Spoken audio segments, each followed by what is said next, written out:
This is your daily briefing and you are most welcome to it. Harry Winks in danger of proving critics right with forgettable performances. Football London only a decade late to the party, boys. And Dan Kilpatrick is peddling hope after the press officer told him, "Dunno, mate." There's growing hope that Sonny calf and Bergwijn foot could be fit for the visit of Chelsea on Sunday. I reckon that Chelsea are quaking in their boots. Transfer marked the Netherlands edition. Chelsea and Tottenham are following Ajax defender Jeroen Timber. No Deadwood jokes, please. A 20-year-old centre-back, about a dozen appearances on the bench and 1 goal to his name. Yay, more building. What has been particularly off of late, and it's never been good, but it's definitely taken a notable turn for the worse, is the social media output from Tottenham. And yesterday we had this curious business with a video showing the goals. On this day in 2017, we put 3 goals past BVB in the Champions League. And you've got to believe the responses. I couldn't find anybody with any cheer. And it makes you wonder, is Paratici doing the hiring for this position as well? Wonderful. Another reminder of the fantastic side that fell apart and stagnated, led by a visionary young manager that the chairman and board decided not to fully back in the transfer market. Try reading a room, admin. Levy out, Enoch out. Everything good came about us came through Dembele and Eriksen. Without a midfield, we are just bucked and have been since January 2019. Another one says, "Yeah, brilliant, thanks for this. Just another reminder how far we've fallen, how complacent our wonderful chairman got, and how we haven't replaced hardly any of those players. Levy out, did very little help to help drive us in that time period. Took a punt on Poch, got lucky. Had a world-class striker land in his lap. Everything he's touched since has been shambolic." And these last two, to conclude the vibe, is this some kind of sick joke? You want to rub our faces in it even after getting thrashed by Palace and no Champions League for another season and a few years yet. It's all about the past, reminiscing, reliving footage of games gone by, living on nostalgia. What about the present? It's a parody of what could have been. Is there hope for the future? I just don't see it. I think more and more the fan base are this way. You get these clowns pop up. They pop up on my channel. I've got rid of most of them now from the blog. Oh, I think you're a gooner. And it's difficult to convey how backward they're thinking and how out of touch these people are now. And like I said to you before, when we started addressing these issues, there were people who were reluctant to criticise the club because it can be difficult at the first go to see the difference between the team and the regime, and then see how it actually all merges into one, because you're looking at the Daniel Levy 11, but more and more people are waking up to this and asking questions, and that's all I'm asking you to do. Put the bed sheets away. You'll only get in trouble with your mum anyway.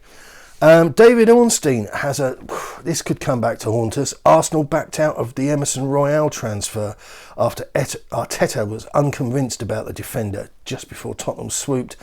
Talks between Gunners' technical director Edu and the Spanish giants stalled, with Arteta unconvinced whether Royal would prove a good tactical fit for his preferred system. The breakdown with Royal saw Arsenal instead make a move for Bologna's Takahiro Tomiyasu, if you're wondering what happened to the Japanese lad, who debuted in the Gooners winning at Norwich by 1-0 last weekend. And there's some interesting pieces here, one from the Daily Mail and another one from Dave Kidd in The Sun, and they are asking you to consider, to ponder, who's come out of the "we've kept Harry Kane" deal best of all. In the Mail, why keep a driver like Kane when the engine is broken? Nuno Espírito Santo must tackle big concern of spluttering Spurs' lack of creativity after Crystal Palace collapse. And boy, that was a collapse. I think I told you I switched off after the second goal. Couldn't believe a third had gone in. Nuno was asked a good few questions after the Palace game and was missing a few good answers. I actually went through the Premier League injury site. There's a section there that tells you how players are out, what's wrong with them, when they might be back, late fitnessed or ruled out, whatever the deal is. And he said we'll have to wait and see on 4 occasions. This is a man who isn't in control of the football club at all. He's in control of standing on the sides. He takes training and he stands on the side of the pitch for an hour and a half every week or whatever it is. But beyond that, he doesn't pick the players, and he's not in tune with the rest of the club. I don't think it's about him not giving away information, because Mourinho used to do it a lot. Oh no, I don't think he'll be fit for so-and-so. And the guy comes sprinting onto the pitch, you know, and it's like, oh, Jose, you know. But this guy, I don't think he's in the loop. And a great line here from the chap in the Mail. The trickier issue is that the league table stopped supplying fig leaves for Tottenham's modesties in the early stages of Saturday afternoon. And that's right.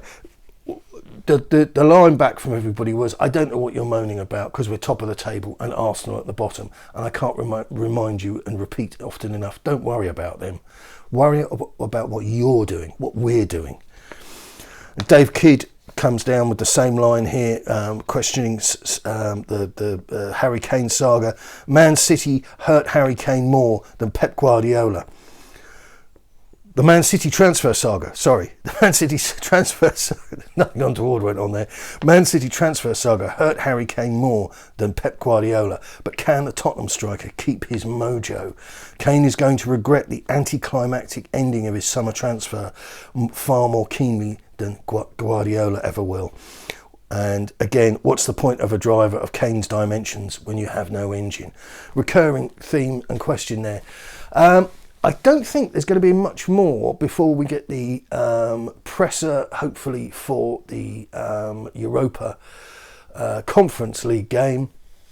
But I think it might come today or tomorrow, I'm not entirely sure.